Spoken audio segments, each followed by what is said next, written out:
ನಮಸ್ಕಾರ ಸ್ನೇಹಿತರೆ, ಸ್ನೇಹಲೋಕ ಕೆಕೆ ಚಾನಲ್ಗೆ ನಿಮ್ಮೆಲ್ಲರಿಗೂ ಸ್ವಾಗತ.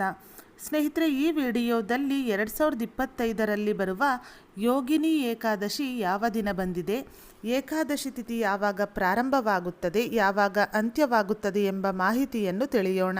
ಸ್ನೇಹಿತರೆ, ನೀವೇನಾದರೂ ಹೊಸದಾಗಿ ನಮ್ಮ ಚಾನಲ್ನ ನೋಡ್ತಾ ಇದ್ರೆ ಪ್ರತಿದಿನದ ವಿಶೇಷತೆಗಾಗಿ ನಮ್ಮ ಚಾನಲ್ನ ಸಬ್ಸ್ಕ್ರೈಬ್ ಮಾಡ್ಕೊಳ್ಳಿ.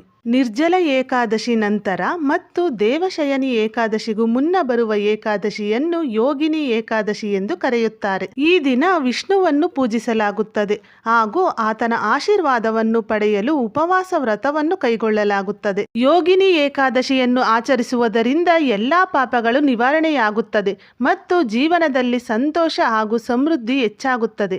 ಯೋಗಿನಿ ಏಕಾದಶಿ ಉಪವಾಸವನ್ನು ಆಚರಿಸುವುದರಿಂದ ಸ್ವರ್ಗವು ಪ್ರಾಪ್ತಿಯಾಗುತ್ತದೆ. ಯೋಗಿನಿ ಏಕಾದಶಿಯು ಕೇವಲ ಒಂದು ಲೋಕದಲ್ಲಿ ಮಾತ್ರವಲ್ಲ, ತ್ರಿಲೋಕದಲ್ಲೂ ಕೂಡ ಪ್ರಸಿದ್ಧಿಯನ್ನು ಪಡೆದುಕೊಂಡಿದೆ.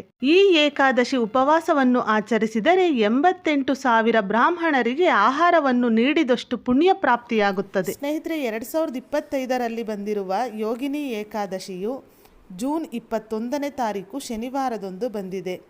ಹಾಗೆ ಏಕಾದಶಿ ತಿಥಿ ಪ್ರಾರಂಭ ಮತ್ತು ಅಂತ್ಯವನ್ನು ನೋಡುವುದಾದರೆ, ಏಕಾದಶಿ ತಿಥಿ ಪ್ರಾರಂಭವಾಗುವುದು ಜೂನ್ 21ನೇ ತಾರೀಕು ಬೆಳಗ್ಗೆ 7:19 ಪ್ರಾರಂಭವಾಗಿ ಏಕಾದಶಿ ತಿಥಿ ಅಂತ್ಯವಾಗುವುದು ಜೂನ್ 22ನೇ ತಾರೀಕು ಬೆಳಗಿನ ಜಾವ 4:28. ಸ್ನೇಹಿತರೆ, ಇವತ್ತಿನ ಈ ವಿಡಿಯೋದಲ್ಲಿ ಯೋಗಿನಿ ಏಕಾದಶಿ ಯಾವ ದಿನ ಬಂದಿದೆ, ಹಾಗೆ ಸಮಯವೇನು, ತಿಥಿ ಯಾವಾಗ ಪ್ರಾರಂಭವಾಗುತ್ತದೆ, ಯಾವಾಗ ಅಂತ್ಯವಾಗುತ್ತದೆ ಎಂಬ ಮಾಹಿತಿಯನ್ನು ತಿಳಿಸಿದ್ದೇನೆ. ಈ ವಿಡಿಯೋ ನಿಮಗೆ ಇಷ್ಟವಾದಲ್ಲಿ ವಿಡಿಯೋನ ಲೈಕ್ ಮಾಡಿ, ಹಾಗೆ ನಿಮ್ಮ ಫ್ರೆಂಡ್ಸ್ ಆ್ಯಂಡ್ ಫ್ಯಾಮಿಲಿಗೂ ಈ ವಿಡಿಯೋವನ್ನು ಶೇರ್ ಮಾಡಿ.